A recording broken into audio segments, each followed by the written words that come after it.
In my last video, our heroes were able to revive their friends after a life or death battle against Granola. Even with the absence of the Senzu beans, our heroes were able to achieve their goals, and although a number of things have changed thanks to the extinction of these mystical beans, our heroes head into the Cell Saga alive and well. In the Cell Saga, a grand total of 20 beans were used, and if you want to know when each one was used, I'll leave it in the description down below. Just the sheer amount of beans used in this arc shows how prevalent they are to the story. Now with that being said, let's see what other changes occur. When we last left off, after some time of peace, a mysterious youth knocked on the door of the sun's residence. When Goku opens the door, he is met by a young man with bluish purple hair. It's Trunks. Just like in canon, Trunks introduces himself to Goku and informs the Saiyan that he's from the future. However, in this future's timeline, a notable change has occurred. Trunks explains to Goku that his timeline was one that was ravaged by a cold-hearted tyrant that rules over the universe with an iron grip, and that for the past 12 years, he and his father did their best to fight against his tyranny. Now, due to Frieza still being around, I do believe that this would have happened. With him now being second only to Beerus at this point in time, I could definitely see him taking over the universe with his troops and causing havoc as Beerus slept. Trunks would then give Goku the heart medicine and inform Goku on his passing due to the virus. At this point, Goku would have a hard time believing what Trunks has to say, but I do believe that he would rather err on the side of caution, and as a result, he asks Trunks how much time do they have until this tyrant arrives. And Trunks answers, 5 years. In 5 years, a tyrant by the name of Frieza will come to Earth in search of the Dragon Balls in order to destroy them. In my time, you were already dead when he showed up, and my father and his allies weren't strong enough to stop him. He then informed Goku that the only reason that he and his parents escaped the planet was because of his father's quick thinking and his mother's ingenuity. Trunks would then take a look at a watch that he'd been carrying, and he tells Goku that he spent too much time here, and that he'd better get going, telling Goku that if he had more time to explain, he would. But the longer he stays here, the longer the people that he and his father swore to protect are without a protector. He then tells Goku that he'll explain everything to him when it's safe enough for him to return back to this time. And before he could leave, Goku asks him one last question. Your parents, who are they? Do I know them? Trunks tells Goku that he's the son of Bulma Briefs and the last living Cerealian, Granola. He then tells him not to tell anybody about that part. With that, Trunks finally departs. Goku would then get in contact with the Z Fighters and he'd let them know about what he's learned. And once everyone's on the same page, they all agree that for the next 5 years, they'd push themselves harder than they ever had before, so that they can hopefully put a stop to Frieza. Goku, Piccolo, and Gohan train with each other, mirroring what they did in canon. As for the Earthlings, I do believe that after hearing that a tyrant as strong as Frieza took over the entire universe, they'd decide to train with one another, believing that someone that powerful shouldn't be taken lightly. Now if you want to know how strong everyone is at this point, I'll leave the explanation down in the description below. And so for the next 2 years, our heroes focused on pushing themselves and breaking their limits. And during one of their training sessions, both Goku and Piccolo trade ferocious blows while a young and eager Gohan attempts to keep up. Their training would be cut short when they sense a very powerful ki arriving on Earth. Fearing that Frieza had arrived earlier than expected, they'd make their way there, meeting up with the rest of the Z Fighters who also shared the same fears. When our heroes arrive, in the distance they notice a ship in the middle of a wasteland. They'd watched the ship and waited with bated breath to see what the tyrant's next move was, and not long after they had arrived, the ship's door began to open. Goku tells everyone to get ready and not hold back, and with that they all unleash their ki, shaking everything within the vicinity. And with that they all rush the ship, hoping to catch the tyrant off guard. Goku is the first one to reach the door, and he throws a powerful strike. A strike that is blocked by Granola. What's with all the commotion? He asks sternly. Everyone stops in their tracks, shocked to see the Cerealian on Earth. Goku would ask why he was here, and Granola grits his teeth as he tells Goku that he needs his help. Once everyone gathered around, Granola greets them, staring extra long at Krillin as well as Piccolo. Krillin makes note that Granola's arm was completely restored, and the Cerealian lets them know that he wished for it back. Piccolo, getting straight to the point, asks Granola why does he need their help, and the Cerealian asks them if they ever heard of a man named Frieza. Once they confirm that they do, Granola says apparently he's been on the hunt for Namekians, and I don't know how, but he found out about Naito, and he sent a group of his soldiers to apprehend him. Long story short, I managed to defeat them all, but I knew it was only a matter of time before he sent more troops, or even showed up himself, so we made a run for it, and so here we are. Monaito appears behind Cerulean, confirming what he said was true. He then asks the Z-Fighters if it was okay for them to reside on Earth in order to hide from Frieza. The Z-Fighters are all hesitant, fearing that Granola would attract Frieza sooner. However, Goku steps forward and extends his hand to the old Namekian, telling him that they owe him after he saved their lives. Goku would reassure the Z-Fighters that it would benefit them if they had another strong fighter here on Earth. Goku then directs his attention to Granola, telling the Cerulean that they could work together to defeat Frieza. Granola snarls at the remark, telling him that if it wasn't for the fact that Monaito's life was in danger, he would have killed Frieza with his own 2 hands, informing the Z-Fighters that he'd been training himself to the bone for the past 2 years to defeat that monster. This is when Goku decides to tell Granola about the news that he had learned from the young man from the future. When the Cerulean hears this, he finds time travel hard to believe and stares blankly at the Saiyan, calling him crazy. Before Goku could respond, they all hear a voice coming from a ship in the distance. It was Bulma, and when she arrives, she greets Granola and Monaito. Goku informs Bulma on the situation, and after some thought, she asks the Cerulean if they had a place to stay, and if they didn't, they could stay with her for the time being. Granola looks towards Monaito, and they both take Bulma up on her offer, thanking her kindly. With that, Granola and Monaito moved in with her, and for the next year, the Z-Fighters and Granola continued their training. And during Granola's time at Capsule Corp, he and Bulma began to warm up towards one another, reaching a point where for the first time in a long time, Granola finally had someone he could call a friend. Now with a new ally and one goal in mind, our heroes pushed forward, unaware of the looming threat right around the corner. On May 12th, age 767, Goku, Piccolo, and Gohan are approached by 2 strange men, donning the Red Ribbon Army insignia during one of their training sessions. One of the strange men confronts the warriors and announces who he is as well as why he's here. Once his goal was clear, Goku and Piccolo step forward, preparing themselves for a fight. They make note that they can't sense their ki, and as a result, Goku tells Piccolo to be on his guard, and with that, a fierce battle would ensue. For a time, Goku and Piccolo were dead even with their new foes, but eventually Dr. Gero and 19 began to overpower them. In retaliation, both of the warriors decided to stop holding back. Red flames engulf our heroes as they unleash the Kaioken times 20. For those wondering how Piccolo got the Kaioken, well, I do believe that due to him spending more time on King Kai's planet, he'd eventually crack and give the Kai's training a chance, and through that he would learn the Kaioken. With the use of the Kai's technique, they quickly take control of the fight, not giving their opponents a room to breathe. However, the longer the fight continued, Gohan, who had been spectating, noticed the growing differences between Goku and Piccolo's battles, with Piccolo still on the offensive, pummeling 19 mercilessly, not letting the android get a chance to counter, dodge, or even block. His father, on the other hand, was slowing down and was on the defensive. Eventually, Goku began to hold his chest, breathing heavily as he did so. The Saiyan lands on the ground exhausted, and Dr. Gero began to make his way towards him. And Goku, in a last-ditch effort to finish him off quickly, fires off a powerful Kamehameha, but his attack would vanish as soon as it made contact with the android. When the smoke clears, Goku notices a red orb on the palm of the doctor's hand. Dr. Gero would then close in on Goku, putting his palm on his mouth, and the Saiyan's ki would begin to plummet. Gohan yells out for his father, and Piccolo tries his best to help Goku, but he is stopped by 19, who starts to absorb his power. The red orb of the Kaioken dissipates as the Namekian's ki drastically fell. Both of the warriors could do nothing as they grew weaker and weaker by the second. And just when all hope seemed lost, the 2 strange men's attentions would be directed to a sphere of ki rushing towards the doctor. He simply extended his hand ready to absorb the attack, but as if the sphere had a mind of its own, it dodged his hand and careened straight into his face. The attack would send him flying back, causing him to let go of Goku. After that, 19 gets blindsided by a destructo disc that cleaves straight through the hand that he was using to absorb Piccolo's ki. Krillin and Yamcha land, ready to take on their new foes.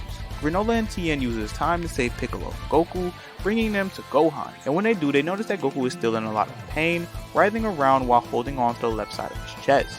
Gohan remembers that his father mentioned something about having to take heart virus medication, and comes to the conclusion that he had forgotten.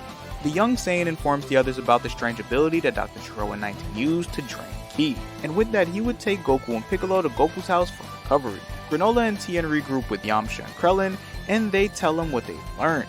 They quickly prepare themselves for the battle ahead, and when the smoke clears, Granola looks at Krillin's handiwork and shoots a look at the Earthling, asking him if he had a habit of cutting off people's arms. They then notice that the arm that Krillin had cut off wasn't normal and had all type of wiring within it, and they reach the conclusion that these guys have to be some kind of robots.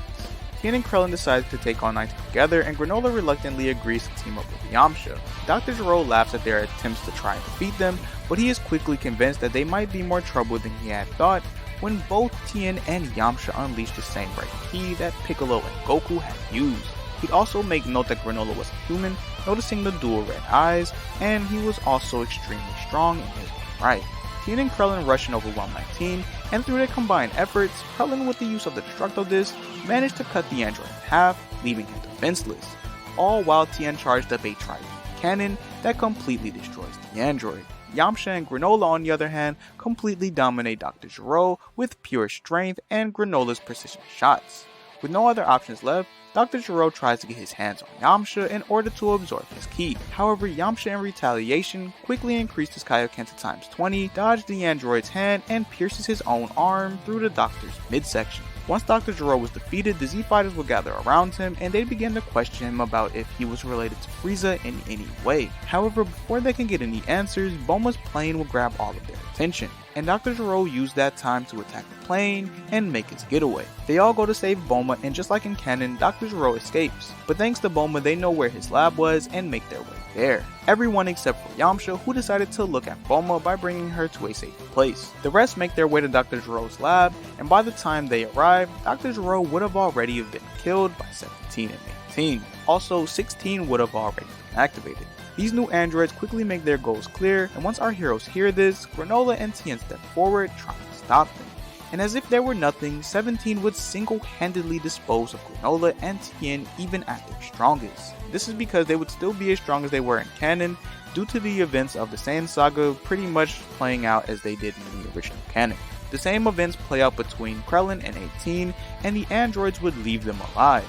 Once they were gone, Krillin would take Tien and Granola to Bulma's place to have Monaito heal them before they could succumb to their wounds. After this, they inform Bulma and Yamcha about the new androids and their goal to eliminate Goku. Krillin and Yamcha would then make their way to Goku's house and give the same news to Gohan and Chi-Chi. Just like in canon, they'd bring Goku to Master Roshi's house to keep the androids off their tail, only difference being that Yamcha would take Piccolo back to Monaito in order to get him healed. Soon after Piccolo had recovered, he'd learn about what happened to Granola and Tien, and decide to make a visit to Kami. In this scenario though, Granola tags along looking for any way to get stronger quickly as he is currently stumped. When they arrive, Piccolo tries to persuade Kami to become one with him again, so that they can defeat their new foes. However, Kami without a second thought declines. This is due to the absence of a certain android. Instead, he leads the two to the room in Spirit of Time, and a day later, Piccolo and Granola emerge from the chamber far stronger than they were. Seeing as they don't know where the androids are, they decide to stay with Goku in hopes of encountering them. Over the next couple of days, Krillin and Yamcha go to Dr. Gero's labs to find the blueprints for the androids. The only difference that occurs here is since that they aren't aware of Cell, they unknowingly leave him to continue to develop. Goku would also make a full recovery from the heart virus not too long after, and he'd take Gohan to the lookout in order to train. He'd also get in contact with everyone to see if they want to join him. Tien decides to go in order to get even with 17, and Yamcha, looking to get stronger, does as well. Krillin decides against it, saying that someone needs to be able to get in contact with Bulma about the remotes, and with that he stays at Kami's house alongside Granola and Piccolo. When Goku and the others arrive at the lookout, since Vegeta isn't in this story, Goku and Gohan are the first ones to enter the chamber. When the next day came, a knock could be heard on Master Roshi's door. The androids had arrived.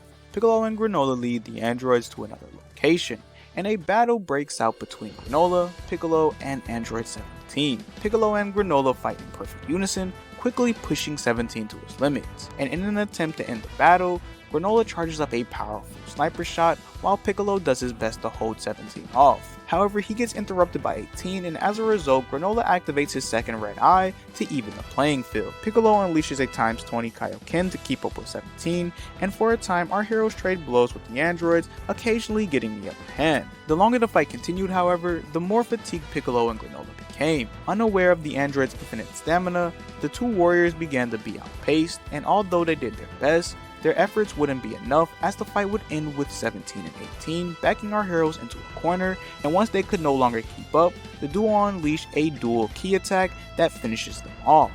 The loss of the warriors would be felt by the rest of the Z-Fighters, and a sense of grief and panic washes over them. and with the death of Piccolo, the Earth's Dragon Balls would be turned to stone. The androids set their sight on the rest of the Z-Fighters in hopes of finding Goku, and they began to head in the direction of where they sensed the most powerful piece. When they arrive, Tien and Yamcha do their best to fend off 17, but they too fall to his hands. With no one else in their way, they interrogate Mr. Popo, asking him where Goku is hiding. He'd refuse to answer, and 17 begins to charge up an attack to finish him off. He'd stop when he hears a door slam shut. Goku and Gohan emerge from the chamber, and they immediately sense that something was wrong. When they arrive outside, anger fills their hearts when they see the dead bodies of their friends.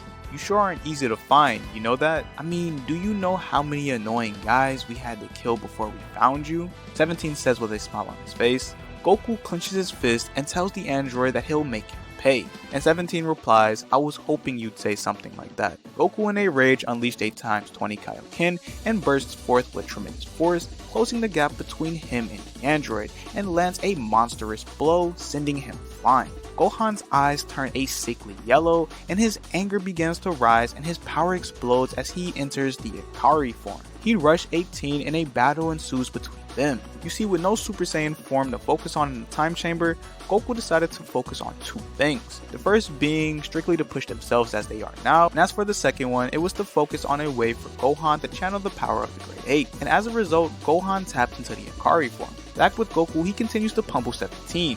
The android tries his best to push him back, but he realizes that no matter how hard he tries, he can't.